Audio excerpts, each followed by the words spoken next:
absolutely. But the, Yeah, go Now, ahead. just one last thing on the Michael Jackson bust. When you start looking at these elite or pseudo elite like Britney Spears and Dan Aykroyd, if you watch a video called Britney on Drugs, which is on YouTube, Mm. you'll see Britney trying to explain to Kevin Federline, is it, how there is time travel. Yeah, that's right. She is just adamant. No, no, this is real. I know it's real. And then when you watch Dan Aykroyd, look up for Dan Aykroyd and Men in Black, Dan Aykroyd was on the telephone with Britney Spears, and all of a sudden this limousine of Men in Black vanished in front of his face. Okay.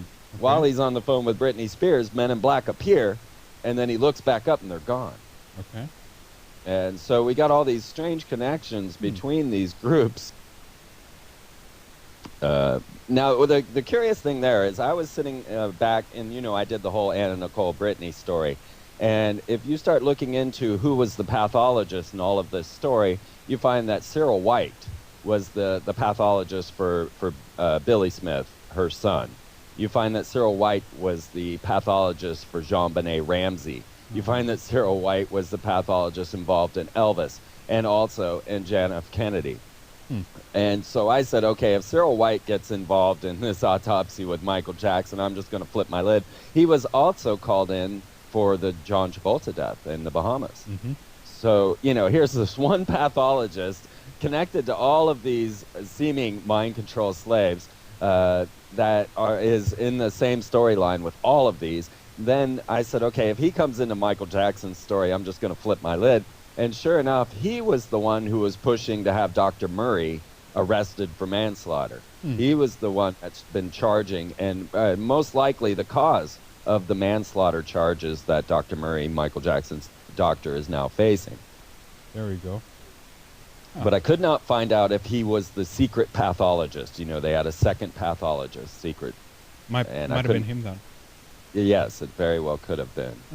I just wanted to stick in there as well in regards to different ways of trying to kind of preserve consciousness, I guess, or memory, or even if you want to term it that soul. I know that they're working right now on, I have an article up on this on Red Eyes about what they call the Blue Brain Project, and this is actually they're trying to create kind of basically an artificial human brain that replicates the neural pathways or neural network of the brain. And what they anticipate is that if they'll be able to replicate a living human being's neural network, they suspect that they can put this in as a simulation into a machine that is being run by what they call the Blue Gene computers. I think it's IBM or someone who owns that.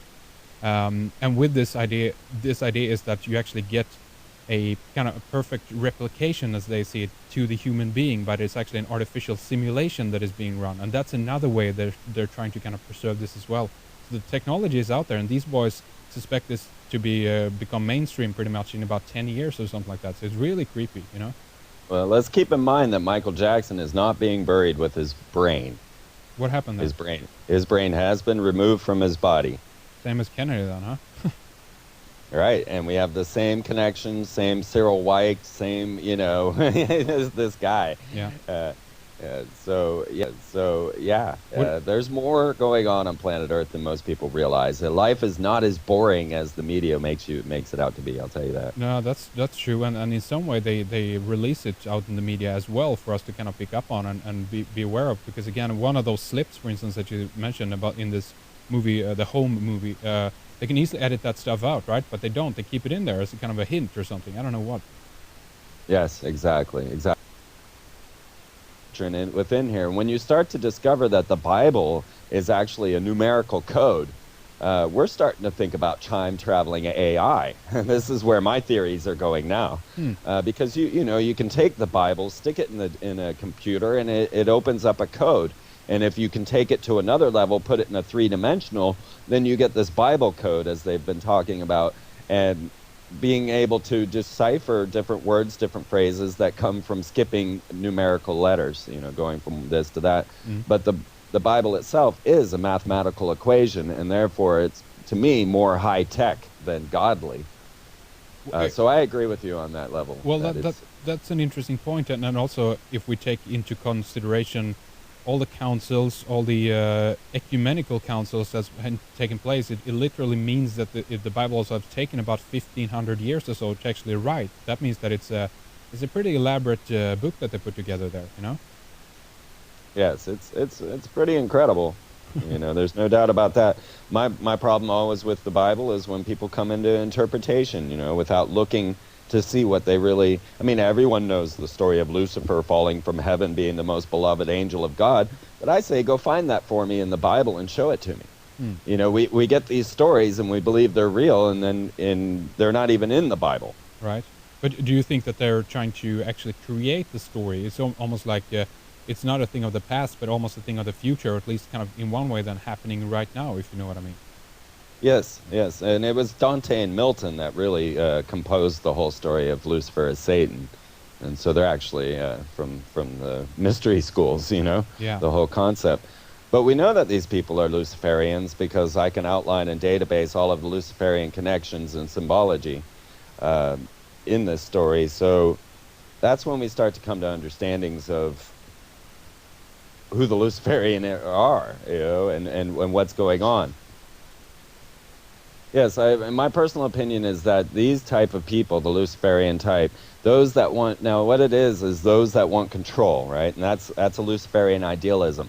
So money is a Luciferian idealism. So when you have this power to say, I want this and I can have it, then you have no gratitude because you have now used a magic spell. You've used your power to take this thing. You have not been gifted it by a divine presence.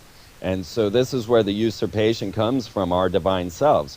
We are removed from our divine connection, and we now believe we have the power. And that was the power that these magicians, sorcerers, as I call them, have used against us. Prior, they used the great gods who were themselves, and then they used religion and now money, and then it'll be going to our chip, as you can see through the different examples of the giant buildings in town. So the pyramids, of course, were the first, and then the churches were the next biggest, and then the banks surpassed that, and now you'll see that the cell phone companies surpassed the banks. So these are representations of what power controls at this time. And the Luciferian idealism is that you control reality.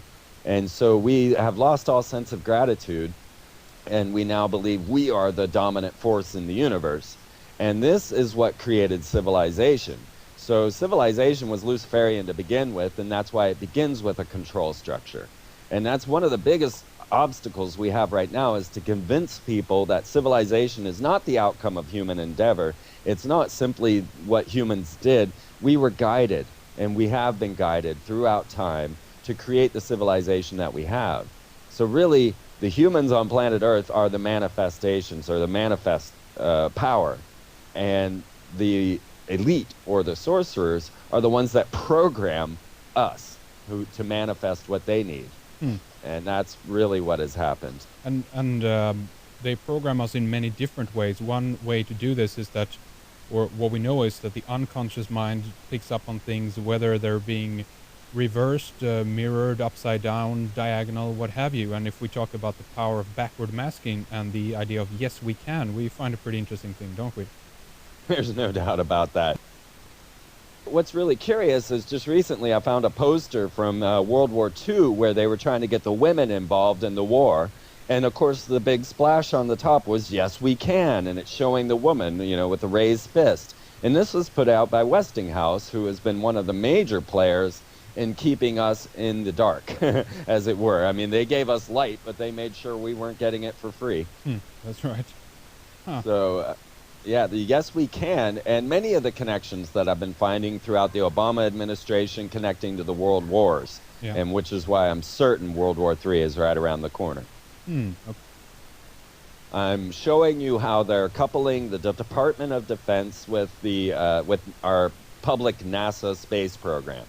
They are retiring the Columbia endeavor for the discovery of Atlantis, the space shuttle systems, and replacing it with an Ares Orion space program. And of course, Ares being Mars, which is the god of war. So we are moving into a warfare space program.